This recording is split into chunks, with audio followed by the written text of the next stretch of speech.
Price the lord. Hallelujah. ದೇವರ ನಾಮಕ್ಕೆ ಸ್ತೋತ್ರವಾಗಲಿ. ಪ್ರಾರ್ಥನೆ ಮಾಡಿಕೊಳ್ಳೋಣ. ಸರ್ವ ಸೃಷ್ಟಿಕರ್ತನಾದ ತಂದೆಯ ದೇವರೇ, ಮಗನ ದೇವರೇ, ಪರಿಶುದ್ಧಾತ್ಮನೇ, ನಿಮ್ಮ ನಾಮಕ್ಕೆ ಸ್ತೋತ್ರ ಸ್ವಾಮಿ. ಈ ದಿವಸವು ಈ ಸಮಯವು ಕೂಡ ನಿಮ್ಮಿಂದ ನೇಮಕವಾದಂತಹ ದಿವಸ ಸಮಯ, ಅದಕ್ಕಾಗಿ ನಿಮಗೆ ಸ್ತೋತ್ರ.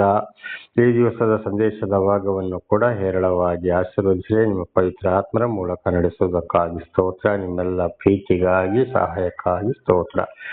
ಯೇಸುವಿನ ನಾಮದಲ್ಲಿ ಪ್ರಾರ್ಥಿಸಿದ್ದೇನೆ ನಮ್ಮ ತಂದೆಯೇ, ಆಮೇನ್. ಇದನ್ನು ಕೇಳುತ್ತಿರುವ ನನ್ನ ಸಹೋದರ ಸಹೋದರಿಯರೇ, ನಿಮಗೂ ಕೂಡ ನನ್ನ ಹೃದಯಪೂರ್ವಕವಾದಂಥ ನಮಸ್ಕಾರಗಳು. ಈ ದಿವಸದ ಸಂದೇಶದ ಭಾಗವು ವಿಮೋಚನಾ ಕಾಂಡ 20ನೇ ಅಧ್ಯಾಯ 6ರಿಂದ.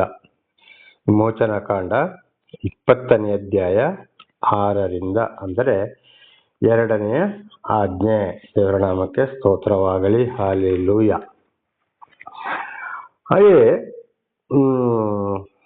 5ರಿಂದ ನೋಡಿಕೊಳ್ಳೋಣ.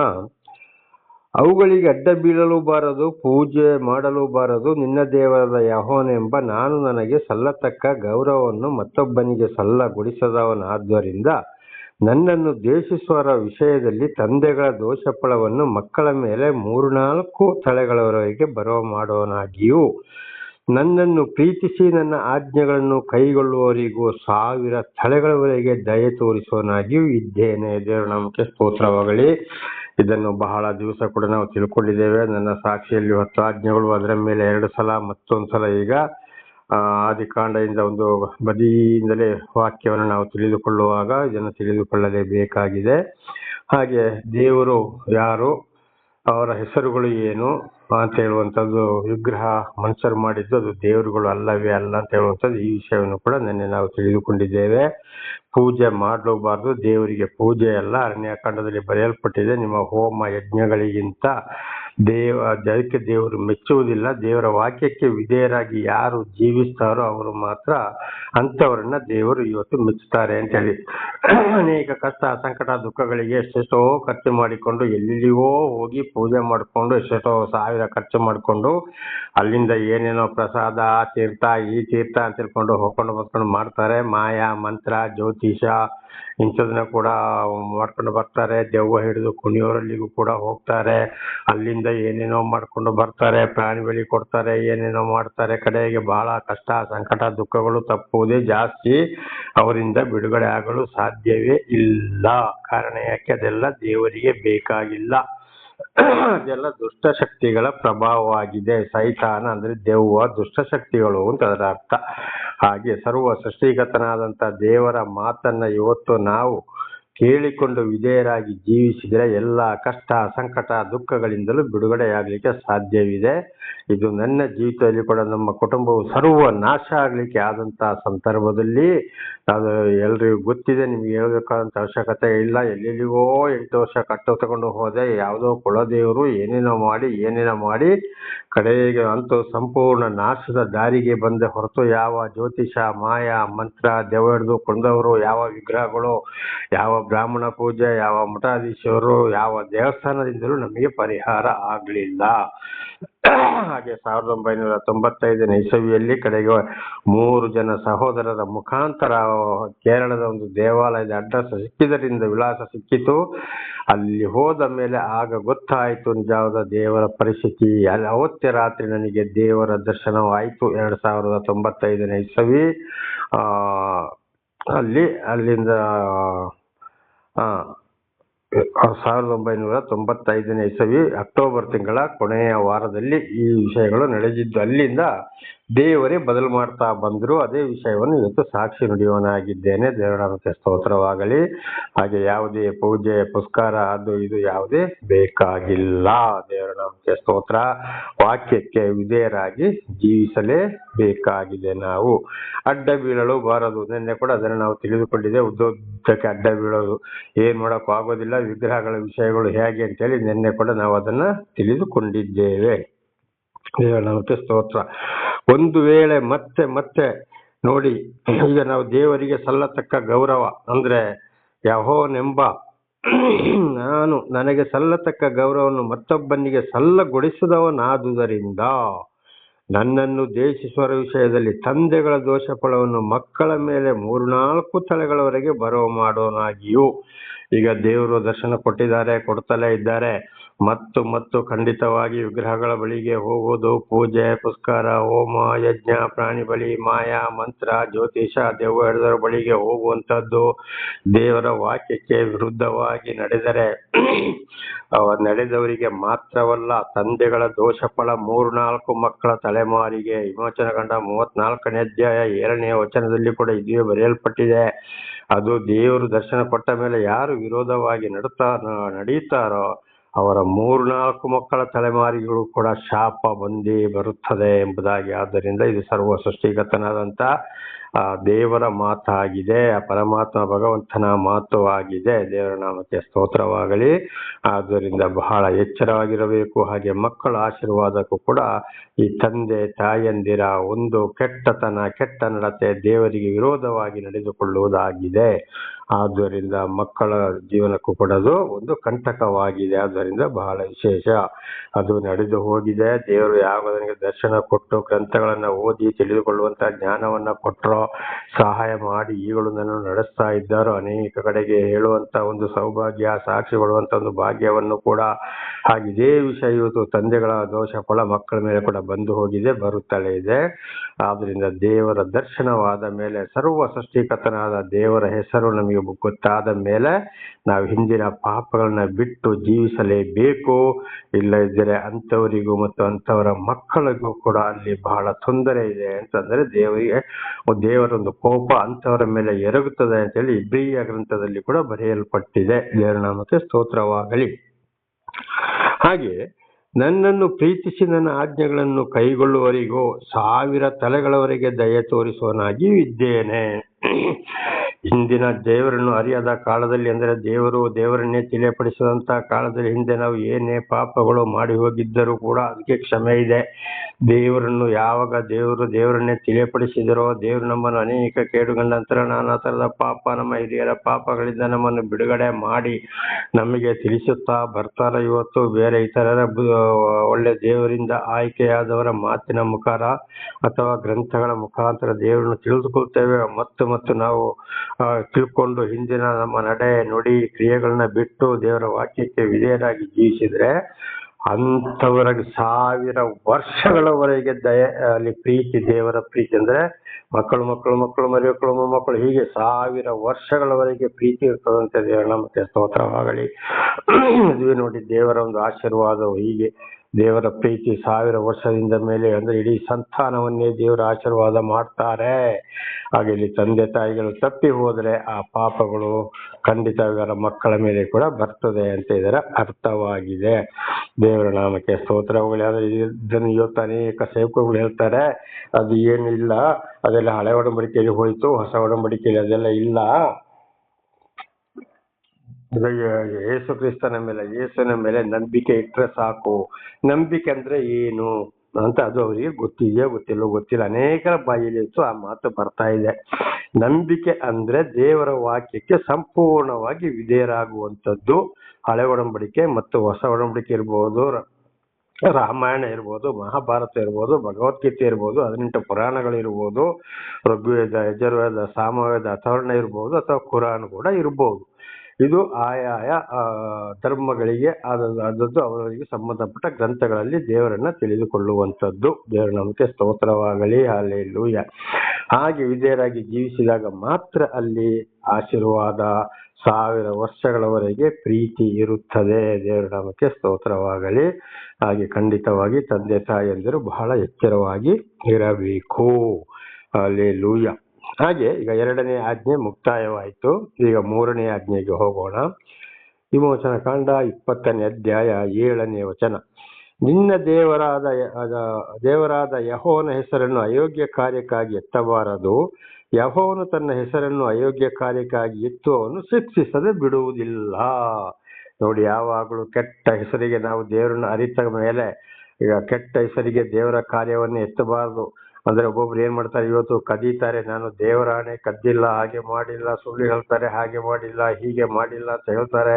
ಲಂಚಕ್ಕಾಗಿ ಇನ್ನೊಬ್ಬರಿಗೆ ಚಾಡಿ ಹೇಳೋದು, ಇನ್ನೊಬ್ಬರಿಗೆ ಬೈಸೋದು, ಇನ್ನೊಬ್ಬರ ಜಗಳ ಇಡಿಸುವಂಥದ್ದು, ಹೊಡಿಸುವಂಥದ್ದು, ನನಗದು ಗೊತ್ತೇ ಇಲ್ಲ, ನಾನು ಹಾಗೆ ಹೇಳಲಿಲ್ಲ, ದೇವರಾಣೆ ಅಂತ ಹೇಳುವಂಥದ್ದು. ಗಂಡ ಹೆಂಡತಿ ಮನೆಯೊಳಗೆ ಜಗಳ ಮಾಡ್ಕೊಳ್ಳೋದು, ಅವರು ಕೂಡ ಸೂರ್ಯನಾಣೆ, ಚಂದ್ರನಾಣೆ, ಭೂಮಿಯ ಮೇಲೆ ಆಣೆ ಹಾಕೋದು, ಅವರವರ ತಲೆ ಮೇಲೆ ಕೈ ಇಟ್ಟುಕೊಂಡು, ಯಾರೇ ಇರ್ಬೋದು ಅವರ ತಲೆ ಮೇಲೆ ಕೈ ಇಟ್ಟುಕೊಂಡು ಪ್ರಮಾಣ ಮಾಡುವಂಥದ್ದು, ಎದೆ ಮುಟ್ಟಿ ಪ್ರಮಾಣ ಮಾಡುವಂಥದ್ದು, ಮಕ್ಕಳ ತಲೆ ಮೇಲೆ ಕೈ ಇಟ್ಟು ಪ್ರಮಾಣ ಮಾಡೋದು, ಮಕ್ಕಳ ಎದೆ ಮುಟ್ಟಿ ಪ್ರಮಾಣ ಮಾಡೋದು, ದೇವರಾಣೆ ಮಕ್ಕಳಾಣೆ ಅಂತ ಹೇಳುವಂಥದ್ದು, ಮನೆಯೊಳಗೆ ಶಾಪ ಹಾಕುವಂಥದ್ದು, ಆಣೆ ಹಾಕುವಂಥದ್ದು, ಭೂಮಿ ಮೇಲೆ ಶಾಪ ಹಾಕುವಂಥದ್ದು, ಆಣೆ ಹಾಕುವಂಥದ್ದು, ಇದೆಲ್ಲ ಮಹಾ ದೊಡ್ಡ ಶಾಪ ನನ್ನ ಸಹೋದರ ಸಹೋದರಿಯರೇ. ಆದ್ರಿಂದ ಬಹಳ ಎಚ್ಚರ. ಏನೇ ಇದ್ದರೂ ಸತ್ಯವನ್ನೇ ಮಾತಾಡಬೇಕು. ಕೆಟ್ಟ ಕೆಲಸಗಳನ್ನ ಮಾಡಿ ಖಂಡಿತವಾಗಿ ಇಲ್ಲಿ ಏನಾಗ್ತದೆ, ದೇವರಿಗೆ ನಾವು ಕೆಟ್ಟ ಹೆಸರು ತರಬಾರದು. ಅಯೋಗ್ಯ ಕಾರ್ಯಕ್ಕಾಗಿ ಆಗ್ಲೇ ಹೇಳಿದ ಹಾಗೆ ವಿಗ್ರಹಗಳ ಬಳಿಗೆ ಹೋಗೋದು, ಸ್ವಾಮಿ ನೀನು ಕಾಪಾಡು ಅಂತ ಹೇಳಿದ್ರೆ ಮುಂದೆ ಅಡ್ಡ ಬೀಳೋದು, ಜ್ಯೋತಿಷರ ಹತ್ರ ಹೋಗೋದು, ಅವರಿಗೆ ಕೈ ಮುಗಿಯೋದು, ಅಡ್ಡ ಬೀಳೋದು, ಅವ್ರನ್ನ ಸ್ವಾಮಿ ದೇವರೇ ಅಂತ ಹೇಳೋದು, ದೆವ್ವ ಹಿಡಿದು ಕುಣಿಯವರ ಕಾಲಿಗೆ ಹೋಗೋದು, ಅಲ್ಲಿ ಅವರಿಗೆ ಕೈ ಮುಗಿಯೋದು, ಅಡ್ಡ ಬೀಳೋದು, ಅವ್ರನ್ನ ಸ್ವಾಮಿ ಅಂತ ಹೇಳೋದು. ಮನುಷ್ಯರು ನಾನಾ ತರದ ವೇಷ ಹಾಕೊಂಡು ಸ್ವಲ್ಪ ವಿಷಯಗಳನ್ನ ಮಾತನಾಡ್ಕೊಂಡು ಬಂದ್ರೆ ಅವರ ಕಾಲಿಗೆ ಬೀಳೋದು, ಅವರ ಕಾಲು ತೊಳೆದು ನೀರು ಕುಡಿಯೋದು. ಇವತ್ತು ಕೂಡ ಒಂದೊಂದು ಧರ್ಮದಲ್ಲಿ ಒಂದೊಂದು ಕಡೆ ಜನಾಂಗಗಳು ಇದನ್ನೇ ಮಾಡ್ತಾರೆ. ಕಾಲು ಜೋಡಿಸಿ ಇಟ್ಟುಕೊಳ್ಳೋದು, ಒಬ್ಬೊಬ್ರು ಕಾಲಿಗೆ ಬೀಳಿಸಿಕೊಳ್ಳೋದು, ಕಾಲಿದ್ದ ಚಪ್ಪಲಿ ಸೂಜನ್ನು ಕೂಡ ಹೊರಗಡೆ ಬಿಡುವುದಿಲ್ಲ. ಇದು ಕಣ್ಣಾರೆ ಕಂಡಿದ್ದೇನೆ. ಕಾಲು ತೊಳೆಸಿ ನೀರನ್ನ ಕೂಡ ಅವರ ನೀರನ್ನು ಕುಡಿಸ್ತಾರೆ. ಆದ್ರೆ ಬಹಳ ದೊಡ್ಡ ಶಾಪ ಅಂತವರಿಗೆ ಗುರಿ ಆಗ್ತದೆ. ಆದ್ರೆ ಇದರ ಮುಂದೆ ಯಾರು ಮಾಡಕ್ಕೆ ಹೋಗಬಾರದು. ಮನುಷ್ಯರ ಪಾದವನ್ನು ಹಿಡಿಯಲೇಬಾರದು. ತಲೆಬಾಗಿ ಹಿರಿಯರಿಗೆ ಒಂದು ನಮಸ್ಕಾರವನ್ನ ಮಾಡಬೇಕು, ಇಷ್ಟೇ. ಮನುಷ್ಯರ ಪಾದವನ್ನು ಮುಟ್ಟಲೇಬಾರದು. ಯಾಕೆಂದ್ರೆ ಯಾವ ಮನುಷ್ಯನು ಪರಿಶುದ್ಧನಲ್ಲ, ಯಾವ ಮನುಷ್ಯನು ದೇವರಾಗಲು ಸಾಧ್ಯವೇ ಇಲ್ಲ. ಒಂದು ವೇಳೆ ದೇವರ ಚಿತ್ತವಾದರೆ ದೇವರೇ ಅವರನ್ನು ದೇವರ ದೂತರನ್ನಾಗಿ ಮಾರ್ಪಡಿಸುತ್ತಾರೆ ಹೊರತು ಯಾರು ದೇವರಾಗಲು ಸಾಧ್ಯವೇ ಇಲ್ಲ. ದೇವರೊಬ್ಬರೇ ಸರ್ವವನ್ನ ಸೃಷ್ಟಿ ಮಾಡಿದವನು. ಹಿಂದೆ ಹೇಳಿದ ಹಾಗೆ ಒಂದೊಂದು ಗ್ರಂಥದಲ್ಲಿ ಒಂದೊಂದು ಹೆಸರುಗಳಿವೆ, ಅದನ್ನ ತಿಳಿದುಕೊಳ್ಳಬೇಕು. ಹಾಗೆ ಯಾವುದೇ ಕಾರಣಕ್ಕೂ ದೇವರ ಹೆಸರಿಗೆ ನಾವು ಕೆಟ್ಟ ಹೆಸರು ತರಬಾರದು. ಆದ್ದರಿಂದ ಅದು ಕೂಡ ನಮಗೆ ಶಿಕ್ಷೆ ಇದೆ. ತಿಳಿದವರಿಗೆ ತಿಳಿದಿಲ್ಲ, ಅದಕ್ಕೆ ತೀರ್ಪು ದೇವರಿಂದ ಇದೆ. ಆದರೆ ದೇವರ ದರ್ಶನವಾಗಿ ಮತ್ತು ದೇವರ ಹೆಸರಿನಲ್ಲಿ ಇಂಥ ಕೆಟ್ಟ ಕಾರ್ಯಗಳು, ಆಣೆ ಭಾಷೆ ಅದು ಇದು ಮಾಡಕ್ಕೆ ಹೋದ್ರೆ ಖಂಡಿತವಾಗಿಯೂ ಶಾಪ ಶಬ್ದ ಹಾಕಿದ್ರೆ ಯಾವಾಗಲೂ ಆ ಮನೆ ಒಳ್ಳೇದಾಗೋದಿಲ್ಲ, ಭೂಮಿ ಫಲ ಕೊಡುವುದಿಲ್ಲ. ಇನ್ನೊಂದೇನಪ್ಪ ಅಂದ್ರೆ, ಹಿಂದೆ ನಾವು ನೋಡಿದಾಗ ಹೆತ್ತ ತಂದೆ ದೋಷ ಫಲ 3-4 ಮಕ್ಕಳ ತಲೆಮಾರಿಗೆ ಅಂತ ಹೇಳುವಾಗ ಮಕ್ಕಳ ಎದುರು ಹಾಗೆಲ್ಲ ಮಾಡಿದಾಗ ಮುಂದೆ ಮಕ್ಕಳು ಕೂಡ ಇದನ್ನೇ ಕಲಿತುಕೊಳ್ಳುವವರಾಗಿದ್ದಾರೆ. ಆದ್ದರಿಂದ ಬಹಳ ಎಚ್ಚರವಾಗಿರಬೇಕು. ದೇವರ ನಾಮಕ್ಕೆ ಸ್ತೋತ್ರವಾಗಲಿ. ಹಲ್ಲೆಲೂಯಾ. ಹಾಗೆ 3ನೇ ಆಜ್ಞೆ ಕೂಡ ಇಲ್ಲಿಗೆ ಮುಕ್ತಾಯವಾಯಿತು. ಈಗ 4ನೇ ಆಜ್ಞೆಗೆ ಹೋಗೋಣ. ವಿಮೋಚನ ಕಾಂಡ 20ನೇ ಅಧ್ಯಾಯ 8ರಿಂದ 11ರವರೆಗೆ. ಇಲ್ಲಿ ನೋಡುವಾಗ ಸಬ್ಬತ್ತು ದಿನವನ್ನು ದೇವರ ದಿನವೆಂದು ಆಚರಣೆಗೆ ತರುವುದಕ್ಕೆ ಜ್ಞಾಪಕದಲ್ಲಿಟ್ಟುಕೊಳ್ಳಬೇಕು. ಸಬ್ಬತ್ತು ದಿನ ಯಾವಾಗ? ವಾರದಲ್ಲಿ 7 ದಿವಸ. ಸರ್ವ ಸೃಷ್ಟಿ ಆದಿಕಾಂಡ 1ನೇ ಅಧ್ಯಾಯದಲ್ಲಿ ನೋಡುವಾಗ ಸರ್ವ ಸೃಷ್ಟಿ ನಮಗೆ 6 ದಿವಸದಲ್ಲಿ ಮಾಡಿದ್ದಾರೆ. 7ನೇ ದಿವಸ ದೇವರೇ ವಿಶ್ರಾಂತಿಯನ್ನ ತೆಗೆದುಕೊಂಡಿದ್ದಾರೆ. ಹಾಗೆ ನಮಗೆ ಇವತ್ತು ಪ್ರತಿ ಶನಿವಾರ ಸಬ್ಬತ್ತು ದಿವಸವಾಗಿ ಬರುತ್ತದೆ. ಇದನ್ನು ನಾವು ಆಚರಣೆಗೆ ತರಬೇಕು. ಹೇಗೆಪ್ಪ ಆಚರಣೆಗೆ ತರುವುದಂದ್ರೆ, ಪ್ರತಿ ಸಬ್ಬತ್ತು ದಿವಸ ಅಂದ್ರೆ ಅದು ಕ್ರಿಶ್ಚಿಯನ್ ರಾಷ್ಟ್ರ ಅಂತ ಹೇಳುವಲ್ಲಿ ಮಾತ್ರ ಅದು ಅಲ್ಲಿನ ಕಾನೂನೇ ಆಗಿದೆ. ಇದು ನಮ್ದು ಭಾರತ ದೇಶ ಪ್ರಜಾಪ್ರಭುತ್ವ ರಾಷ್ಟ್ರ, ಆದ್ದರಿಂದ ಆ ಕಾನೂನು ನಮ್ಮ ಇಲ್ಲಿ ಇಲ್ಲ. ಆದ್ರೆ ನಾವು ಏನ್ ಮಾಡ್ಬೇಕಾಗಿದೆ, ಪ್ರತಿ ಶನಿವಾರ ದಿವಸ ಬೆಳಿಗ್ಗೆ ಆದಷ್ಟು ಬೇಗ ಅಂದ್ರೆ 3 ಗಂಟೆಯಿಂದ 5 ಗಂಟೆ ಒಳಗೆ ಎದ್ದು ನಾವು 6 ದಿವಸ ನಮ್ಮ ಕಣ್ಣು, ಕೈ, ಕಾಲು, ಮಾತು, ಗಂಡ ಹೆಂಡತಿ, ಮಕ್ಕಳು ಯಾರಲ್ಲೇ ಆಗಿರ್ಬೋದು, ಇನ್ನೊಬ್ಬರಿಗೆ ಬೈದಿದ್ದು ಮಾಡಿದ್ದು, ಗಂಡ ಹೆಂಡತಿ, ತಂದೆ ತಾಯಿ, ಅಕ್ಕ ತಂಗಿಲಿ ಯಾರಾಗಿರ್ಬೋದು, ಅಥವಾ ಪ್ರಾಣಿ ಪಕ್ಷಿಗಳಿಗೆ ತೊಂದರೆ ಮಾಡಿದ್ದೇ ಇರ್ಬೋದು, ಇದನ್ನೆಲ್ಲ ಯೋಚನೆ ತಕೊಂಡು ನಾವು ಹೊತ್ತು ಪಶ್ಚಾತ್ತಾಪ ಪಡಬೇಕಾಗಿದೆ ಅಂತ ಇದರ ಅರ್ಥವಾಗಿದೆ. ದೇವರ ಪ್ರತಿ ಶನಿವಾರ ದಿವಸ ಯಾವಾಗಲೂ ಪಶ್ಚಾತ್ತಾಪ ಪಡಬೇಕು. ಅದರಲ್ಲಿಯೂ ಶನಿವಾರ ಬಹಳ ವಿಶೇಷವಾಗಿದೆ. ದೇವರ ನಾಮಕ್ಕೆ ಸ್ತೋತ್ರವಾಗಲಿ. ಇದು ಹಳೆ ಒಡಂಬಡಿಕೆಯಲ್ಲಿ ಹೇಳಿದ್ದು. ಹೊಸ ಒಡಂಬಡಿಕೆಯಲ್ಲಿ ಎಲ್ಲಿ ನೆರವೇರಿತಂದ್ರೆ ಮತ್ತಾಯ 28:1, ಮಾರ್ಕ 16:1, ಲೋಕ 24:1, ಯೋವಾನ 19:31 ನೋಡುವಾಗ ಸಬ್ಬತ್ ದಿವಸ ಶನಿವಾರ ಅಂದ್ರೆ ಯೇಸುಸ್ವಾಮಿ ಶಿಲುಬೆಗೆ ಏರಿಸಲ್ಪಟ್ಟು ಅಲ್ಲಿ ಮರಣ ಹೊಂದಿ ಸಮಾಧಿ ಮಾಡಿದ ಮೇಲೆ ಶನಿವಾರ ದಿವಸ ಯಾವುದೇ ಕೆಲಸ ಕಾರ್ಯಗಳು ನಡೆಯಲಿಲ್ಲ. ಯೇಸುಸ್ವಾಮಿದು ಶರೀರ ಭೂಗರ್ಭದೊಳಗೆ ಇತ್ತು. ಅವತ್ತು ಮೌನವಾಗಿದ್ರು, ಅಂದ್ರೆ ಇಡೀ ಲೋಕದ ಪಾಪಗಳನ್ನು ಹೊತ್ತುಕೊಂಡರು, ಅವರು ಪಾಪ ಮಾಡಲಿಲ್ಲ. ಹಾಗೆ ನಾವು ನಮ್ಮ ಪಾಪಗಳಿಗೆ ಕೂಡ ಆತ್ಮೀಕವಾಗಿ ನಾವು ಪಶ್ಚಾತ್ತಾಪ ಪಡಬೇಕಾಗಿದೆ. ಪಾಪಗಳಿಗಾಗಿ ಆತ್ಮೀಕವಾಗಿ ಸಾಯುವಂತ ದಿವಸವಾಗಿದೆ. ಹೊಸ ಒಡಂಬಡಿಕೆಯಲ್ಲಿ ಇದು ನೆರವೇರಿತು. ದೇವರ ನಾಮಕ್ಕೆ ಸ್ತೋತ್ರವಾಗಲಿ. ಇದು ಸಬ್ಬತ್ ದಿವಸ, ಇದನ್ನು ಯಾವಾಗಲೂ ಮರೆಯಬಾರದು. ಆ ಒಂದು ದಿವಸ ಗಂಡ ಹೆಂಡತಿ ಮಕ್ಕಳೆಲ್ಲ ಸೇರಿಕೊಂಡು 3 ಗಂಟೆಯಿಂದ 5 ಗಂಟೆ ಒಳಗಡೆ ಎದ್ದು ಪಶ್ಚಾತ್ತಾಪ ಪಡುವುದು, ಪ್ರಾರ್ಥನೆ ಮಾಡುವುದು, ಇತರರಿಗಾಗಿ ಪ್ರಾರ್ಥಿಸುವುದು, ಅಥವಾ ಕುಂಟರು ಮೋಟ್ರು ಕಿವುಡರು, ಮಾನಸಿಕ ಕಾರ್ಯದಿಂದ ನರಳುತ್ತಿರುವವರು, ಹಾದಿ ಬೀದಿ ಬಸ್ ನಿಲ್ದಾಣದಲ್ಲಿ ಇರುವವರು, ಅನಾಥ ಮಕ್ಕಳು, ಅನಾಥ ವೃದ್ಧರಿಗೆ, ಇವರಿಗೆ ಸಹಾಯ ಮಾಡುವಂಥದ್ದು ಯಾವಾಗಲೂ ಮಾಡಿದರೆ ಮಾಡಲೇಬೇಕು, ಒಳ್ಳೆಯದು. ಆ ದಿವಸ ಮಾಡಿದರೆ ಬಹಳ ಉತ್ತಮ, ಅಂದರೆ ಒಳ್ಳೆ ರೀತಿಯಲ್ಲಿ ಕಷ್ಟದಲ್ಲಿರುವವರಿಗೆ.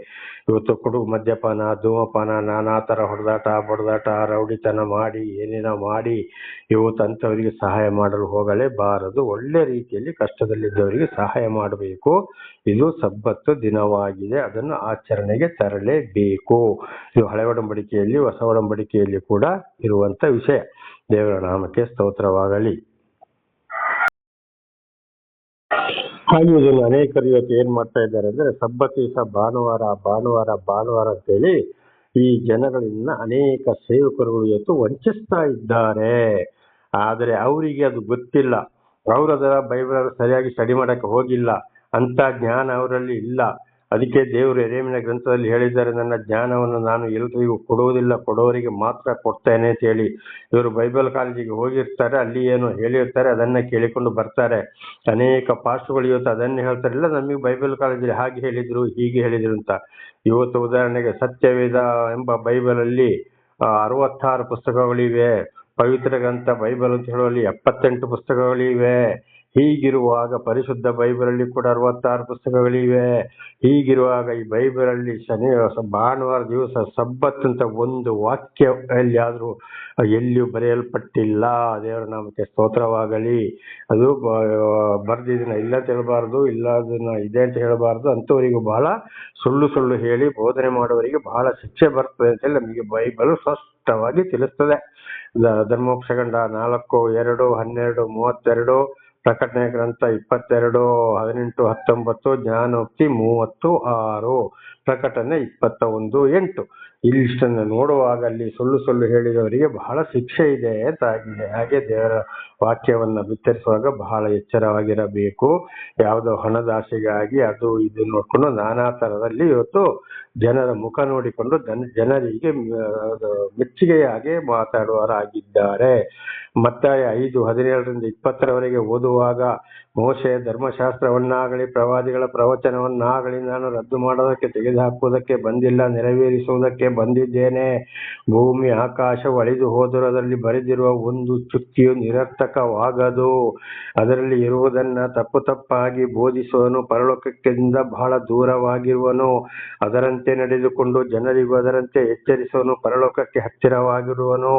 ಧರ್ಮಶಾಸ್ತ್ರಿಗಳಿಂದಲೂ ಪರಿಸಾರಿಗಳಿಂದಲೂ ನೀವು ಉತ್ತಮರಾಗದ ಹೊರತು ಪರಲೋಕವನ್ನ ಕಾಣುವುದಿಲ್ಲ ಎಂಬುದಾಗಿ ಸ್ವತಃ ಯೇಸುಸ್ವಾಮಿ ಮತ್ತಾಯನ ಮೂಲಕ ಬರೆಸಿದ್ದಾರೆ. ದೇವರ ನಾಮಕ್ಕೆ ಸ್ತೋತ್ರವಾಗಲಿ. ಹಾಗೆ ಲೂಕನ ಸುವಾರ್ತೆಯಲ್ಲಿ ಕೂಡ ಇದೇ ವಿಷಯಗಳು ಬರೆಯಲ್ಪಟ್ಟಿದೆ. 16:31 ಮೋಶೆ ಧರ್ಮಶಾಸ್ತ್ರಗಳನ್ನು ನೀವು ನಂಬದ ಹೋದರೆ ಒಬ್ಬರು ಸತ್ತು ಎದ್ದು ಬಂದರೂ ನೀವು ನಂಬುವುದಿಲ್ಲ ಎಂಬುದಾಗಿ. ಯೋಹಾನ 5:45-47 ಕೂಡ ಓದುವಾಗ ಯೇಸುಸ್ವಾಮಿ ಹೇಳ್ತಾರೆ, ನಾನು ನಿಮ್ಮ ಪರವಾಗಿ ನ್ಯಾಯ ತೀರ್ಪಿನ ದಿವಸ ತಂದೆಯಾದ ದೇವರಿಗೆ ಸಾಕ್ಷಿ ಹೇಳುವುದಿಲ್ಲ, ಮೋಶೆ ನಿಮ್ಮ ಪರವಾಗಿ ಸಾಕ್ಷಿ ಹೇಳ್ತಾನೆ ಅಂದಾಗ ಅಲ್ಲಿ ಹಳೆ ಒಡಂಬಡಿಕೆ ಬೇಕಾ ಬೇಡುವ ಬೇಕು. ಇದನ್ನೆಲ್ಲ ಮುಚ್ಚಿಟ್ಟಿದ್ದಾರೆ. ಕಾರಣ ಹಳೆ ಒಡಂಬಡಿಕೆ ಬಹಳ ಬಿಗುವಾಗಿದೆ, ಬಹಳ ಕಠಿಣವಾಗಿದೆ.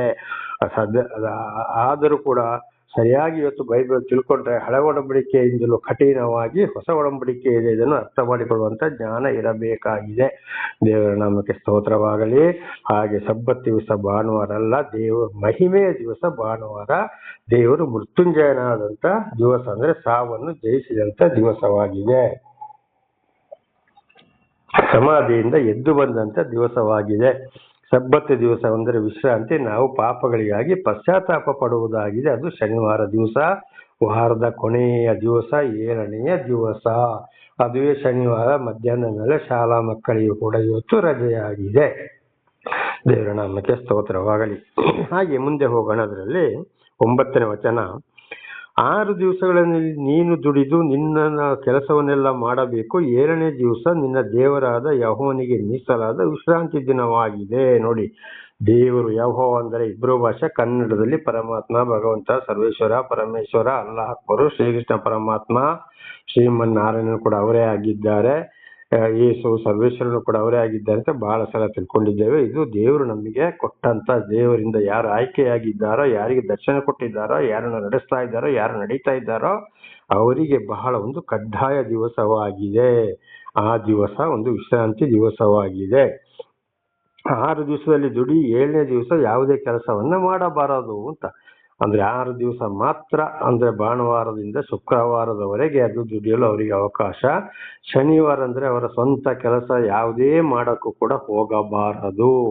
ಆದ್ರೆ ಇದು ಹೊಸ ಒಡಂಬಡಿಕೆಯಲ್ಲಿ, ಹಳೆ ಒಡಂಬಡಿಕೆಯಲ್ಲಿ ಕಡ್ಡಾಯವಾಗಿತ್ತು. ಹೊಸ ಒಡಂಬಡಿಕೆಗೆ ಬರುವಾಗ ಯಾರ್ದಾದ್ರೂ ಒಂದು ಪ್ರಾಣಿ ಎಲ್ಲಿಯಾದ್ರೂ ಬಿದ್ದು ಹೋಗಿರ್ತದೆ, ಅದನ್ನ ಹೇಳ್ಬೇಕು, ರಕ್ಷಿಸಬೇಕಾಗ್ತದೆ. ಒಂದು ಆಸ್ಪತ್ರೆಗೆ ಮನೆಯವರಾಗ್ಲಿ ಇತರರಾಗ್ಲಿ ಯಾರಾದ್ರೂ ಕರ್ಕೊಂಡು ಹೋಗ್ಬೇಕು, ಅಲ್ಲಿ ಅವ್ರಿಗೆ ಯಾರು ಇರೋದಿಲ್ಲ, ಅವ್ರನ್ನ ಕರ್ಕೊಂಡು ಹೋಗ್ಲೇಬೇಕು. ಸತ್ತರೆ ಸಮಾಧಿಗೆ ಹೋಗ್ಲೇಬೇಕು, ಸಮಾಧಿ ಮಾಡಲೇಬೇಕು. ಅಂದ್ರೆ ನಮ್ಮೊಳಗೆ ಮಾತ್ರ. ಆಗ ಅದು ಕೆಲಸವಲ್ಲವೇ? ಪ್ರಾಣಿಗಳಿಗೆ ಪಕ್ಷಿಗಳಿಗೆ ನೀರು ಕೊಡೋದು ಬೇಡವಾ? ಕೊಡಲೇಬೇಕು. ಇದು ದೇವರ ಕೆಲಸವಾಗಿದೆ ಹೊರತು ಅವರವರ ಲಾಭದ ಕೆಲಸ ಮಾಡಲು ಹೋಗಬಾರದು. ಹಾಗೆ ಇವತ್ತು ಇದು ಹೊರ ದೇಶದಲ್ಲಿ, ಕ್ರಿಶ್ಚಿಯನ್ ರಾಷ್ಟ್ರಗಳಲ್ಲಿ ವಾರಕ್ಕೆ 5 ದಿವಸ ಕೆಲಸ. ಭಾನುವಾರದಿಂದ ಶುಕ್ರವಾರದವರೆಗೆ. ಶನಿವಾರ ಸಬ್ಬತ್ ದಿವಸವಾಗಿದೆ, ಭಾನುವಾರ ಮಹಿಮೆಯ ದಿವಸವಾಗಿದೆ. ಆದ್ರಿಂದ 2 ದಿವಸ ಸಂಪೂರ್ಣ ರಜೆಯಾಗಿದೆ. ಇದು ಬೆಂಗಳೂರಿನಲ್ಲಿ ಒಂದು ಬೈಬಲ್ ಕಾಲೇಜು ಪ್ರಿಂಟಿಂಗ್ ಪ್ರೆಸ್ ಅಲ್ಲಿ ಕೂಡ ಇದೇ ರೀತಿ ವಾರದಲ್ಲಿ 5 ದಿವಸ ಮಾತ್ರ ಕೆಲಸ, 2 ದಿವಸ ಅವರು ರಜೆಯನ್ನ ಕೊಟ್ಟಿದ್ದಾರೆ.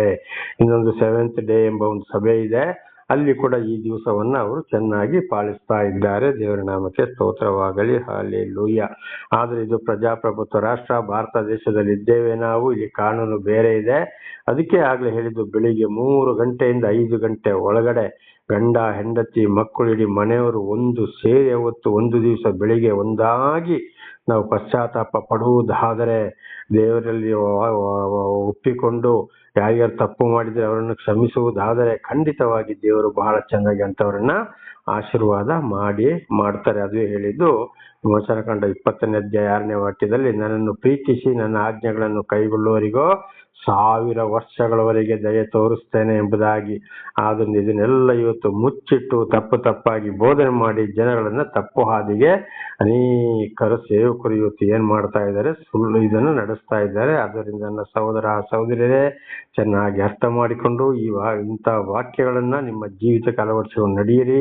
ದೇವರು ನಿಮ್ಮನ್ನು ಹೇರಳವಾಗಿ ಆಶೀರ್ವದಿಸ್ತಾರೆ, ನಿಮ್ಮನ್ನು, ನಿಮ್ಮ ಮಕ್ಕಳನ್ನು 1000 ವರ್ಷಗಳವರೆಗೆ. ದೇವರ ನಾಮಕ್ಕೆ ಸ್ತೋತ್ರವಾಗಲಿ. ಹಲ್ಲೆಲೂಯಾ. 7ನೇ ದಿವಸವು ನಿನ್ನ ದೇವರಾದ ಯೆಹೋವನಿಗೆ ಮೀಸಲಾದ ವಿಶ್ರಾಂತಿ ದಿನವಾಗಿದೆ. ನೋಡಿ, ಅದು ಹೇಳಿದ್ದು. ಅದರಲ್ಲಿ ನೀನು ಯಾವ ಕೆಲಸವನ್ನು ಮಾಡಬಾರದು. ನಿನ್ನ ಗಂಡು ಮಕ್ಕಳು, ಹೆಣ್ಣು ಮಕ್ಕಳು, ಗಂಡಾಳು, ಹೆಣ್ಣಾಳು, ಪಶು, ನಿನ್ನ ಊರಲ್ಲಿರುವ ಅನ್ಯ ದೇಶದವರು ಯಾವ ಕೆಲಸವನ್ನು ಮಾಡಬಾರದು. ನೋಡಿ, ಗಂಡ ಹೆಂಡತಿ ಮಕ್ಕಳಾಗ್ಲಿ, ಅಕಸ್ಮಾತ್ ಕೆಲಸಕ್ಕೆ ಬರುವ ಗಂಡಾಳು ಹೆಣ್ಣಲ್ಲಾಗ್ಲಿ, ಯಾವ ಊರವರು ಆಗ್ಲಿ, ಅಥವಾ ಇನ್ನು ಮುಂದಲ್ಲಿ ಪ್ರಾಣಿ ಪಕ್ಷಿಗಳಿಗೂ ಕೂಡ ಅನೇಕರು ಎತ್ತುಗಳನ್ನ ಕಟ್ಟಿಕೊಂಡು ಗದ್ದೆ ಹೋಗ್ತಾರೆ, ನಾನಾ ರೀತಿಯಲ್ಲಿ ಗಾಡಿ ಎಳಿಸ್ತಾರೆ. ಅವುಗಳಿಗೂ ಕೂಡ ಆ ದಿವಸ ವಿಶ್ರಾಂತಿಯನ್ನ ಕೊಡಬೇಕು. ಹಿಂದೆ ಹೇಳಿದಾಗೆ ನಡ್ಕೊಳ್ಬೇಕು ಅಂತ ಇದರ ಅರ್ಥ. 11ನೇ ವಚನ, 6 ದಿನಗಳಲ್ಲಿ ಯೆಹೋವನು ಭೂಮಿ ಆಕಾಶಗಳನ್ನು, ಸಮುದ್ರಗಳನ್ನು, ಅವುಗಳಲ್ಲಿ ಇರುವ ಸಮಸ್ತವನ್ನು ನಿರ್ಮಾಣ ಮಾಡಿ 7ನೇ ದಿವಸದಲ್ಲಿ ವಿಶ್ರಮಿಸಿಕೊಂಡವನು. ಆದುದರಿಂದ ಯೆಹೋವನು ಸಬ್ಬತ್ ದಿನವನ್ನು ತನ್ನ ದಿನವಾಗಿರಲಿ ಎಂದು ಆಶೀರ್ವದಿಸಿದನು. ನೋಡಿ, 6 ದಿವಸದಲ್ಲಿ, ಅಂದ್ರೆ ಭಾನುವಾರದಿಂದ ಶುಕ್ರವಾರದವರೆಗೆ ಸರ್ವವನ್ನ ಸೃಷ್ಟಿ ಮಾಡಿದರು. 7ನೇ ದಿವಸ ವಿಶ್ರಾಂತಿ ದಿವಸವಾಗಿದೆ. ದೇವರೇ ಕೊಟ್ಟಂತ ಆಜ್ಞೆಯಾಗಿದೆ ಇದು. ದೇವರ ನಾಮಕ್ಕೆ ಸ್ತೋತ್ರವಾಗಲಿ. ಅದಕ್ಕೆ ಉದಾಹರಣೆ ಆಗ್ಲೇ ಹೇಳಿದಾಗೆ, ಹೊಸ ಒಡಂಬಡಿಕೆಯಲ್ಲಿ ಶನಿವಾರ ದಿವಸ ಯೇಸುವಿನ ದೇವರ ದೇಹ ಎಲ್ಲಿತ್ತು? ಭೂಗರ್ಭದೊಳಗಿತ್ತು. ಪಾಪಗಳಿಗಾಗಿ ಅವರು ಸತ್ತರು. ಹಾಗೆ ನಮ್ಮ ಪಾಪಗಳಿಗಾಗಿ ನಾವು ಅವತ್ತು ಆತ್ಮೀಕವಾಗಿ ಪಶ್ಚಾತ್ತಾಪ ಪಡಬೇಕಾಗಿದೆ. ಆಗ್ಲೇ ಹೇಳಿದಾಗೆ ಇಂಥವರಿಗೆ ದಾನ ಧರ್ಮ ಮಾಡುವಂಥದ್ದು, ಒಳ್ಳೆ ಕಾರ್ಯಗಳನ್ನ ಮಾಡುವಂಥದ್ದು. ಹಾಗೆ ಅದೊಂದು ದಿವಸ ಇದನ್ನು ನಾವು ಕೈಗೊಂಡ್ರೆ ಅಂತ ಕುಟುಂಬವು ಬಹಳ ಆಶೀರ್ವಾದ ಹೊಂದುತ್ತದೆ. ಅನೇಕ ಪಾಪಗಳಿಂದ ಬಿಡುಗಡೆ ಆಗಲು ಕೂಡ ಸಾಧ್ಯವಾಗಿದೆ. ಅನೇಕರು ಇದರ ಸಾಕ್ಷಿಗಳಾಗಿದ್ದಾರೆ. ದೇವರ ನಾಮಕ್ಕೆ ಸ್ತೋತ್ರವಾಗಲಿ. ಇಲ್ಲಿಗೆ 4ನೇ ಆಜ್ಞೆ ಕೂಡ ಮುಕ್ತಾಯವಾಯಿತು. ದೇವರ ನಾಮಕ್ಕೆ ಸ್ತೋತ್ರ. ಈಗ 5ನೇ ಆಜ್ಞೆಗೆ ಹೋಗೋಣ. ವಿಮೋಚನಕಾಂಡ 20ನೇ ಅಧ್ಯಾಯ 12ನೇ ವಚನ. ಇದು 5ನೇ ಆಜ್ಞೆ. ನಿನ್ನ ತಂದೆ ತಾಯಿಗಳನ್ನು ಸನ್ಮಾನಿಸಬೇಕು, ಸನ್ಮಾನಿಸಿದರೆ ನಿನ್ನ ದೇವರಾದ ಯೆಹೋವನು ನಿನಗೆ ಅನುಗ್ರಹಿಸುವ ದೇಶದಲ್ಲಿ ಬಹುಕಾಲ ಬಾಳುವಿ ಅಂತ. ಇದು ಹೊಸ ಒಡಂಬಡಿಕೆಯಲ್ಲಿ ಎಫೆಸರಿಗೆ ಬರೆದ ಪತ್ರ 6ನೇ ಅಧ್ಯಾಯ 1ರಿಂದ 3ರವರೆಗೂ ಕೂಡ ಇದೇ ವಿಷಯವನ್ನು ಬರೆಯಲ್ಪಟ್ಟಿದೆ. ಅಪೊಸ್ತಲರು ಕೊಲೊಸ್ಸರಿಗೆ ಬರೆದ ಪತ್ರದಲ್ಲಿ ಕೂಡ ಈ ವಿಷಯವನ್ನು ಬರೆದಿದ್ದಾರೆ. ನಿನ್ನ ತಂದೆ ತಾಯಿಗಳನ್ನು ಸನ್ಮಾನಿಸಬೇಕು. ಹೇಗೆ ಸನ್ಮಾನ ಮಾಡುವುದು? ಇವತ್ತು ನಮ್ಮ ಮನೆಗೆ ಬೇರೆ ಯಾರಾದರೂ ಅತಿಥಿಗಳು ಬರುವುದಾದರೆ, ರಾಜಕಾರಣಿಗಳೆಲ್ಲ ಬರುವುದಾದರೆ ಅವರಿಗೆ ಮನೆಯನ್ನೆಲ್ಲ ಶುದ್ಧ ಮಾಡಿ ಕ್ಲೀನ್ ಮಾಡಿ ಕೂತ್ಕೊಳ್ಳೋ ಚಾರನ್ನೆಲ್ಲ ಚೆನ್ನಾಗಿ ಮಾಡಿ ಇಟ್ಟು ಅವರಿಗೆ ಒಂದು ಸನ್ಮಾನ ಮಾಡೋಕ್ಕೆ ಸಾಲು ತಂದು ಇಟ್ಟಿರ್ತಾರೆ, ಹೂ ಮಾಲೆ ತಂದು ಇಟ್ಟಿರ್ತಾರೆ. ಬಹಳ ಗೌರವದಿಂದ ಬರಮಾಡಿಕೊಳ್ತಾರೆ, ಆ ಹೂ ಹಾಕಿಸ್ತಾರೆ, ಸಾಲು ಹೊದಿಸ್ತಾರೆ. ಆದರೆ ಇವತ್ತು ನಮಗೆ ದೇವರು ಯಾರ ಮುಖಾಂತರ ಜನ್ಮ ಕೊಡಿಸಿದ್ದಾರೆ, ಅದೇ ತಂದೆ ತಾಯಿಗಳನ್ನ ಇವತ್ತು ನಾವು ಕುರ್ಚಿ ಮೇಲೆ ಕೂರಿಸಿಕೊಂಡು ಅವರಿಗೆ ಸ್ನಾನ ಮಾಡೋದಾದ್ರೆ ಸ್ನಾನ ಚೆನ್ನಾಗಿ ಅವರೇ ಮಾಡಿಕೊಳ್ಳೋದಾದ್ರೆ ಮಾಡಿಕೊಳ್ತಾರೆ. ಅಥವಾ ಏನಾದರೂ ಅನಾರೋಗ್ಯದ ನಿಮಿತ್ತದಿಂದ ಇವತ್ತು ಅವರಿಗೆ ಏನು ಮಾಡಲು ಸಾಧ್ಯವಾಗದೆ ಸ್ನಾನ ಮಾಡಿಸಿದ್ದೇವೆಯೋ, ಒಳ್ಳೆ ಬಟ್ಟೆಯನ್ನು ಹೊದಿಸಿದ್ದೇವೆಯೋ, ಕುರ್ಚಿ ಮೇಲೆ ಕೂರಿಸಿದ್ದೇವೆಯೋ, ಅಲ್ಲಿ ಸಾಲು ಹಾಕಿದ್ದೇವೆಯೋ, ಅವರಿಗೊಂದು ಸನ್ಮಾನ ಮಾಡಿದ್ದೇವೆಯೋ, ಅವರ ಪಾದದ ಕೆಳಗೆ ಅಲ್ಲಿ ಕಾಲ ಹತ್ರ ಕೂತ್ಕೊಂಡು ಮಾತನಾಡಿ ಅವರಿಗೊಂದು ಗೌರವವನ್ನು ನಾವು ಕೊಟ್ಟಿದ್ದೇವೆಯೋ, ಇದು ಯೋಚನೆ ಮಾಡಬೇಕು. ಇದು ದೇವರ ಆಜ್ಞೆ, ಮೊದಲನೇ ಆಜ್ಞೆ ಅಂತೇಳಿ ಎಫೆಸರಿಗೆ ಬರೆದ ಪತ್ರ 6ನೇ ಅಧ್ಯಾಯ 1ರಿಂದ 3ರವರೆಗೆ ಇದನ್ನು ನಾವು ನೋಡಬಹುದು. ಇವರು ತಂದೆ ತಾಯಿಯರು ದೇವರಲ್ಲ, ಆದರೆ ದೇವರಿಗೆ ಸಮಾನವಾಗಿದ್ದಾರೆ. ಅವರು ಒಂದು ವೇಳೆ ಮಕ್ಕಳಿಗೆ ನಾನಾ ಥರದ ತಪ್ಪು ಮಾಡಿರ್ಬೋದು. ಒಂದೊಂದು ಮಕ್ಕಳಿಗೆ ಒಂದೊಂದು ರೀತಿಯಲ್ಲಿ ತಪ್ಪು ಮಾಡಿರ್ಬೋದು. ಆಸ್ತಿ ವಿಚಾರದಲ್ಲಿ, ದುಡ್ಡಿನ ವಿಚಾರದಲ್ಲಿ, ಯಾವುದೇ ವಿಚಾರದಲ್ಲಿ, ಪ್ರೀತಿಯ ವಿಚಾರದಲ್ಲಿ ಕೂಡ. ಹಾಗಿರುವಾಗ ಆದರೆ ತಂದೆ ತಾಯಿಗಳಿಗೆ ಅವರನ್ನು ಗೌರವಿಸಲೇಬೇಕು, ಸನ್ಮಾನ ಮಾಡಲೇಬೇಕು. ಅದು ಬೇಕೆ. ಅವರವರ ತಪ್ಪುಗಳಿಗೆ ತೀರ್ಪು ಕೊಡುವವರು ದೇವರಾಗಿದ್ದಾರೆ. ತಂದೆ ತಾಯಿಗಳ ತಪ್ಪನ್ನು ಯಾವಾಗಲೂ ಮನಸ್ಸಲ್ಲಿ ಇಟ್ಟುಕೊಳ್ಳಬಾರದು. ದೇವರ ನಾಮಕ್ಕೆ ಸ್ತೋತ್ರವಾಗಲಿ. ಇದಕ್ಕೆ ಹೇಳಿದ್ದು, ನಿನ್ನ ತಂದೆ ತಾಯಿಗಳನ್ನು ಸನ್ಮಾನಿಸಬೇಕು. ಮೊದಲು ಇತರರನ್ನು ಕೂಡ ಸನ್ಮಾನಿಸುವಾಗ ಅವರಿಗೆ ಗೌರವ ಕೊಡೋದು ತಪ್ಪಲ್ಲ. ಮೊದಲು ದೇವರ ಸ್ಥಾನದಲ್ಲಿ ನಾವು ತಂದೆ ತಾಯಿಗಳನ್ನ ಕಾಣಬೇಕು. ಇದು ಇವತ್ತು ಏನಾಗಿದೆ, ಅನೇಕರು ಇವತ್ತು ಮಕ್ಕಳಾಗಿ ಇರುವಾಗ ಚೆನ್ನಾಗಿರ್ತಾರೆ, ಸಾಧಾರಣ ಪ್ರಾಯಕ್ಕೆ ಬರೋವರೆಗೂ ಚೆನ್ನಾಗಿರ್ತಾರೆ. ಆಮೇಲೆ ನಾನು, ನನ್ನ ಫ್ರೆಂಡು, ನನ್ನ ಸ್ನೇಹಿತ ಅಂತೇಳಿ ಹುಡುಗರಾಗ್ಬೋದು, ಹುಡುಗಿಯರಾಗ್ಬೋದು, ತಂದೆ ತಾಯಿಯ ಮಾತನ್ನ ಕೇಳದೆ ಸ್ವಂತ ಮದುವೆ ಹಾಕೊಳ್ಳುವಂಥದ್ದು ಅವರವ್ರ ಇಷ್ಟಕ್ಕೆ. ಕಡೆಗೆ ಅವರವರೇ ಕಣ್ಣೀರು ಶಿಕ್ಷೆಯನ್ನು ಅನುಭವಿಸೋರಾಗ್ತಾರೆ. ಕಡೆಗೆ ಆಗ ಅವರ ಕಷ್ಟ ಸಂಕಟಗಳಿಗೆ ಅಲ್ಲಿ ಸ್ಪಂದಿಸೋರು ಯಾರು ಇಲ್ಲ. ಕಾರಣ ತಂದೆ ತಾಯಿಯರ ಮಾತನ್ನು ಕೇಳದೆ ಇರುವುದೇ ಇದಕ್ಕೆ ಕಾರಣವಾಗಿದೆ. ಒಂದು ಹುಡುಗಿಯಾಗಲಿ ಅವರ ಮದುವೆ ವಿಚಾರದಲ್ಲಿ ಕೂಡ. ಆಮೇಲೆ ಮದ್ಯಪಾನ, ಧೂಮಪಾನ, ಹೊಡೆದಾಟ, ಆಕ್ಸಿಡೆಂಟು, ರೌಡಿತನ, ಪೊಲೀಸ್ ಸ್ಟೇಷನ್, ಅಲ್ಲಿ ಕೇಸುಗಳು, ಲಾಯರು, ಕೋರ್ಟು, ಜೈಲು, ಇದೆಲ್ಲ ಬರೋದು ಕಾರಣ ತಂದೆ ತಾಯಿಗಳ ಮಾತನ್ನ ಕೇಳದಿರುವುದು, ಅವರನ್ನು ಸನ್ಮಾನಿಸದೆ ಇರುವುದೇ ಕಾರಣವಾಗಿದೆ. ಆದ್ದರಿಂದ ಯೌವನಸ್ಥರು ಬಹಳ ವಿಶೇಷವಾಗಿರಬೇಕು. ಹಿರಿಯರು ಕೂಡ ಒಂದು ವೇಳೆ ಹೀಗೇನಾದ್ರು ಅನೇಕ ತಪ್ಪುಗಳನ್ನ ಬಂದು ಹೋಗಿದ್ದರೆ ಈ ರೀತಿ ಅನೇಕರು ಏನ್ ಮಾಡ್ತಾ ಇದ್ದಾರೆ, ಅನುಭವಿಸ್ತಲೇ ಇದ್ದಾರೆ. ಇನ್ನು ಕೆಲವರು ಮದುವೆ ಆದ ಮೇಲೆ ಅಂತೂ ಹೆಂಡತಿಯ ಮಾತನ್ನ ಕೇಳಿಕೊಂಡು, ಒಳ್ಳೆ ಹೆಂಡತಿಯರಾದ್ರೆ ಗಂಡನ ತಂದೆ ತಾಯಿಯರ ಬಗ್ಗೆ ಚಾಡಿ ಹೇಳಕ್ಕೆ ಹೋಗೋದಿಲ್ಲ, ತನ್ನ ತಂದೆ ತಾಯಿಯ ಸ್ಥಾನದಲ್ಲಿ ನೋಡೋರಾಗಿದ್ದಾರೆ. ಇನ್ನು ಕೆಲವರು ಚಾಡಿ ಹೇಳಿ ತಂದೆ ತಾಯಿಯಿಂದ ಬೇರ್ಪಡಿಸಿ ಗಂಡನನ್ನ ಕಟ್ಟಿಕೊಂಡು ಅವರ ತಂದೆ ತಾಯಿಯ ಮನೆಗೆ, ತವರ ಮನೆಗೆ ಹೋಗೋರಾಗಿದ್ದಾರೆ. ದುಡಿದು ಅವರ ತಂದೆ ತಾಯಿಯನ್ನ ಸಾಕುವಂತೆ ಮಾಡುವರಾಗ್ತಾರೆ. ತಂದೆ ತಾಯಿಯನ್ನ ಹೊರಗೆ ಹಾಕುವರಾಗುತ್ತಾರೆ. ಆಶ್ರಮಕ್ಕೆ ಸೇರಿಸಲು ಕಾರಣರಾಗ್ತಾರೆ ಅನೇಕ ಹೆಂಡತಿಯರು.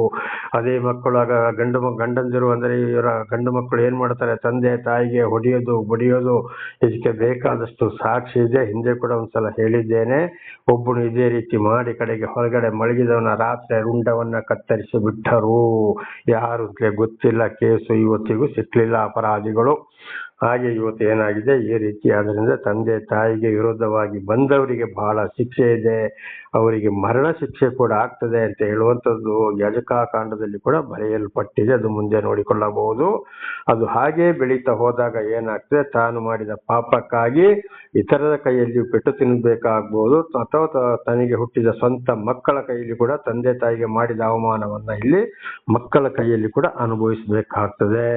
ಅದಕ್ಕೆ ಹೇಳಿದ್ದು ಬಹಳ ಎಚ್ಚರ, ನಿನ್ನ ತಂದೆ ತಾಯಿಗಳನ್ನು ಸನ್ಮಾನಿಸಬೇಕು. ಸನ್ಮಾನಿಸಿದರೆ ನಿನ್ನ ದೇವರಾದ ಯೆಹೋವನು ನಿನಗೆ ಅನುಗ್ರಹಿಸುವ ದೇಶದಲ್ಲಿ ನೀನು ಬಹುಕಾಲ ಬಾಳುವಿ. ನೋಡಿ, ದೇವರು ಆಯುಷ್ಯ ಫಲ ಕೊಟ್ಟಷ್ಟು ವರ್ಷ ನಾವು ಭೂಮಿ ಮೇಲೆ ಬದುಕಬೇಕಾದ್ರೆ ತಂದೆ ತಾಯಿಯನ್ನು ಕೂಡ ಯಾವಾಗಲೂ ಅವ್ರು ಏನೇ ತಪ್ಪು ಮಾಡಿದ್ರು ಮನಸ್ಸಿಗೆ ತಂದುಕೊಳ್ಳದೆ ದೇವರ ವಾಕ್ಯದಂತೆ ಅವರಿಗೆ ವಯಸ್ಸೋದ ಕಾಲದಲ್ಲಿ, ಅವರು ಅನಾರೋಗ್ಯದ ಕಾಲದಲ್ಲಿ ಕೂಡ ಚೆನ್ನಾಗಿ ನೋಡಿಕೊಂಡು ಅವರು ಸತ್ತಾಗ ಒಂದು ಸಮಾಧಿ ಮಾಡಬೇಕು. ಹೀಗೆ ಮಾಡಿದಾಗ ಮಾತ್ರ ದೇವರು ಆಯುಷ್ಯ ಫಲ ಕೊಟ್ಟಷ್ಟು ವರ್ಷ ಅವರು ಚೆನ್ನಾಗಿ ಬದುಕ್ತಾರೆ. ಅವರಿಗೆ ಗೌರವ ಇತರರಿಂದಲೂ ಅವರ ಮಕ್ಕಳ ಕೈಯಿಂದಲೂ ಸಿಗ್ತದೆ. ಒಂದು ವೇಳೆ ತಂದೆ ತಾಯಿ ಹೇಗೆ ಮಾಡಿದ್ರು ಹೀಗೆ ಮಾಡಿದ್ರು ಅಂತೇಳಿ ತಪ್ಪಾಗಿ ಹೆಂಡತಿಯ ಮಾತನ್ನ ಕೆಟ್ಟುಕೊಂಡು ಅಥವಾ ಇನ್ನೊಬ್ಬರ ಇದಕ್ಕೆ ಮಾತನ್ನ ಕೇಳಿಕೊಂಡು ಅಥವಾ ಆಸ್ತಿ ಪಾಸ್ತಿಗಾಗಿ ತಂದೆ ತಾಯಿಗಳನ್ನ ವಿರೋಧಿಸುವುದಾದರೆ ಖಂಡಿತವಾಗಿ ದೇವರು ಆಯುಷ್ಯ ಫಲ ಕೊಟ್ಟಷ್ಟು ವರ್ಷ ಈ ಲೋಕದಲ್ಲಿ ಬದುಕಲು ಸಾಧ್ಯವೇ ಇಲ್ಲ. ಅದು ನಾನಾ ತರ ಹೊಡೆದಾಟ, ಮದ್ಯಪಾನ, ಜೈಲು, ಕೊಲೆಗಳು ಆಗ್ಬಹುದು, ಏನೇನೋ ಆಗ್ಬಹುದು. ಬಹಳ ಎಚ್ಚರವಾಗಬೇಕಾಗ್ತದೆ. ಆದ್ರಿಂದ ಬಹಳ ಎಚ್ಚರ. ಇದು ನನ್ನ ಸಹೋದರಿಯರಿಗೆ ಕೂಡ ಒಂದು ಕಿವಿ ಮಾತು ಹೇಳ್ತಾ ಇದ್ದೇನೆ. ಇವತ್ತು ಅದೇ ರೀತಿ ಗಂಡನ ತಂದೆ ತಾಯಿಗಳ ಮೇಲೆ ಗಂಡನಿಗೆ ಚಾಡಿ ಹೇಳಿ ಆ ರೀತಿ ಮಾಡುವುದಾದರೆ ತನಗೆ ಹುಟ್ಟಿದ ಹೆಣ್ಣು ಮಕ್ಕಳನ್ನು ಮದುವೆ ಮಾಡಿ ಕೊಟ್ಟಲ್ಲಿ ಆ ಮಕ್ಕಳಿಗೂ ಕೂಡ ಶಿಕ್ಷೆ ಬರ್ತದೆ. ಬಹಳ ಎಚ್ಚರ. ಆಗ ಅಲ್ಲಿ ಹೆಣ್ಣು ಮಕ್ಕಳೊಂದು ಜೀವನ ಹಾಳಾಗ್ಲಿಕ್ಕೂ ಕಾರಣ ಯಾರು? ತಾಯಂದಿರಾಗ್ತಾರೆ. ತಂದೆಯೂ ಕಾರಣ. ತಂದೆ ಹೀಗೆ ಮಾಡಿದ್ರೆ ನೋಡ್ಕೊಂಡು ಕಡೆಗೆ ಅವನಿಗೆ ಹುಟ್ಟಿದಂತ ಗಂಡು ಮಕ್ಕಳು ಮುಂದೆ ಅವರವರಿಗೆ ಕೂಡ ಹೀಗೆ ಮಾಡಲು ಕಾರಣ ತಂದೆ ಕಾರಣನಾಗ್ತಾನೆ. ಆದ್ರಿಂದ ಬಹಳ ಎಚ್ಚರ. ಯಾವುದೇ ಕಾರಣಕ್ಕೂ ತಂದೆ ತಾಯಿಯನ್ನು ನೋಯಿಸಬಾರ್ದು. ಒಂದು ವೇಳೆ ಅವರು ತಪ್ಪೇನಾದ್ರು ಮಾಡಿದ್ರೆ ಅದಕ್ಕೆ ಪ್ರತಿಫಲ ತೀರ್ಪು ಕೊಡಲು ದೇವರಿದ್ದಾರೆ, ಮಕ್ಕಳಿಗೆ ಅಧಿಕಾರವಿಲ್ಲ. ಅದರಲ್ಲಿ ಗಂಡ ಹೆಂಡತಿಯರಾದ ಸೊಸೆಯರು ಬಹಳ ಎಚ್ಚರವಾಗಿರಬೇಕು.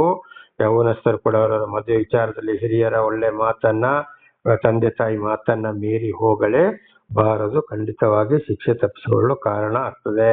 ಇದು ಅನೇಕರಿಗೆ ಇವತ್ತು ನಾನಾ ತರದ ಯೌವನಸ್ಥರಲ್ಲಿ ಬರುವಂತ ಶಿಕ್ಷೆಯಾಗಿದೆ. ಹಾಗೆ ತಂದೆ ತಾಯಿಯರು ದೇವರ ಸ್ಥಾನದಲ್ಲಿ ಅವರನ್ನ ಕಾಣಬಹುದು. ದೇವರ ಮೇಲೆ ಸರಿಯಾಗಿ ಪ್ರೀತಿ ಗೌರವ ಯಾರು ಇಟ್ಟಿರ್ತಾರೋ, ತಂದೆ ತಾಯಿಯರನ್ನ, ಹಿರಿಯರನ್ನ, ಅತ್ತೆ ಮಾವನನ್ನು ಕೂಡ ಚೆನ್ನಾಗಿ ನೋಡಿಕೊಳ್ಳುವವರಾಗಿದ್ದಾರೆ. ಇಂಥ ಹಿರಿಯರ ಮೇಲೆ, ತಂದೆ ತಾಯಿ ಮೇಲೆ, ಅತ್ತೆ ಮಾವನ ಮೇಲೆ ಪ್ರೀತಿ ಯಾರಲ್ಲಿದೆಯೋ ಅವರಿಗೆ ದೇವರ ಮೇಲೆ ಕೂಡ ಬಹಳ ಪ್ರೀತಿ ಇದೆ ಅಂತ ಕುಟುಂಬ ಒಳ್ಳೆಯದಾಗಿ ಮುಂದುವರಿಯುತ್ತದೆ. ದೇವರ ನಾಮಕ್ಕೆ ಸ್ತೋತ್ರವಾಗಲಿ. ಹಾಗೆ ಇಲ್ಲಿಗೆ 5ನೇ ಆಜ್ಞೆಯು ಮುಕ್ತಾಯವಾಯಿತು. ಪ್ರಾರ್ಥನೆ ಮಾಡಿಕೊಳ್ಳೋಣ. ಸರ್ವ ಸೃಷ್ಟಿಕರ್ತನಾದ ತಂದೆಯ ದೇವರೇ, ಮಗನ ದೇವರೇ, ಪರಿಶುದ್ಧಾತ್ಮನೇ, ನಿಮ್ಮ ನಾಮಕ್ಕೆ ಸ್ತೋತ್ರ. ಸ್ವಾಮಿ, ಇವತ್ತಿನ ಸಂದೇಶವನ್ನು ನನ್ನ ಸಹೋದರ ಸಹೋದರಿಗೆ ತಿಳಿಸಲು ನೀವು ಆಶೀರ್ವಾದ ಮಾಡಿದಕ್ಕಾಗಿ ಸ್ತೋತ್ರ. ಅವರಿದನ್ನು ಚೆನ್ನಾಗಿ ಕೇಳಿ ಅರ್ಥ ಮಾಡಿಕೊಂಡು ತಿಳಿದು ಅವರ ಜೀವಿತದಲ್ಲಿ ಏನಾದರೂ ತಪ್ಪುಗಳು ಬಂದು ಹೋಗಿದ್ದರೆ ಖಂಡಿತವಾಗಿ ಅವರನ್ನು ಕ್ಷಮಿಸಿರಿ. ಪಾಪ ಪರಿಹಾರ ರಕ್ಷಣೆ ನಿಮ್ಮಿಂದಲೇ ಹೊರತು ಬೇರೆ ಯಾರಿಂದಲೂ ಇಲ್ಲ. ಅವರವರ ಮಕ್ಕಳಿಗೂ ತಿಳಿಸಿ ಇತರರಿಗೂ ನಿಮ್ಮ ಚಿತ್ತಾನುಸಾರ ಸಾಕ್ಷಿಗಳಾಗಬೇಕಾದರೆ ಅದೇ ಮಾರ್ಗದಲ್ಲಿ ಅವರನ್ನು ನಡೆಸಿರಿ. ಹಾಗೆ ನಿಮ್ಮೆಲ್ಲ ಉಪಕಾರಗಳಿಗಾಗಿ ಕೃತಜ್ಞತಾ ವಂದನೆಗಳು.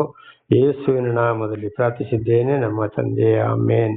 ಇದನ್ನು ಕೇಳುತ್ತೇವೆ ನನ್ನ ಸಹೋದರ ಸಹೋದರಿಯರೇ, ನಿಮಗೂ ನನ್ನ ಧನ್ಯವಾದಗಳು. ದೇವರು ನಿಮ್ಮನ್ನು, ನಿಮ್ಮ ಮಕ್ಕಳನ್ನು ಶಾಂತಿ, ಸಮಾಧಾನ, ವಿಶೇಷವಾದ ಜ್ಞಾನವನ್ನು ಕೊಟ್ಟು, ಒಳ್ಳೆ ವಿದ್ಯೆಯನ್ನು ಕೊಟ್ಟು ದೇವರಿಗೆ ಸಾಕ್ಷಿಗಳಾಗಿ ಇತರರಿಗೂ ಉಪಕಾರಿಗಳಾಗಿ ಜೀವಿಸುವಂತಾಗಲಿ. ಯೇಸುವಿನ ನಾಮದಲ್ಲಿ ತಂದೆ, ಆಮೇನ್, ಆಮೇನ್, ಆಮೇನ್. ಧನ್ಯವಾದ.